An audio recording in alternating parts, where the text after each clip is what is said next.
The Chicago Sky were supposed to be the WNBA's next powerhouse. When Angel Reese was drafted, she didn't just join the team, she declared she was building something special.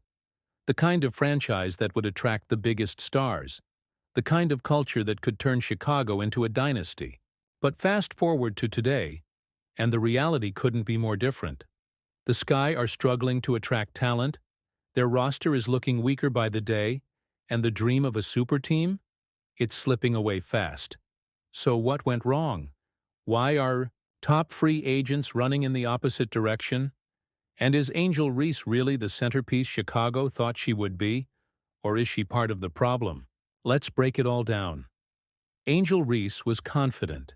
She told everyone she wanted to bring the best players in the league to Chicago. She made it sound like the Sky were about to become a dominant force. But when free agency hit, the silence was deafening. No major star rushed to sign a deal. No blockbuster trade shook up the league in their favor. Instead, Chicago sat on the sidelines while other teams got stronger. And now? The roster looks incomplete, the chemistry uncertain, and the excitement Reese promised? It's quickly fading. So what happened between her big talk and the harsh reality Chicago is now facing? Free agents walk away. But why? Footage. Side-by-side comparisons of top free agents signing elsewhere. Chicago's missed opportunities. And social media reactions. The Sky had the chance to land major talent this offseason. Names like Kelsey Plum, Jewel Lloyd, Brittany Griner, and Alyssa Thomas were all on the market.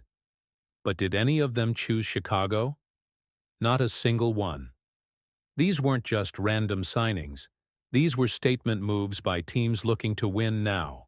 And yet, Chicago couldn't convince even one of these players to join their squad. So why did everyone pass on the opportunity?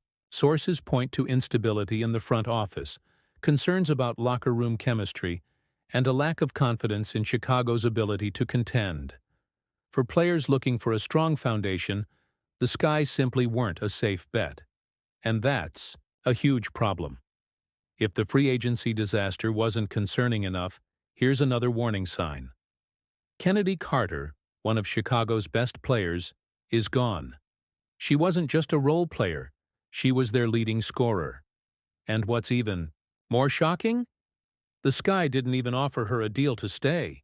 That's right, one of their most dynamic players was allowed to walk without a fight. Why? Some reports suggest a personality clash with Angel Reese. Others believe Chicago's front office simply mismanaged the situation.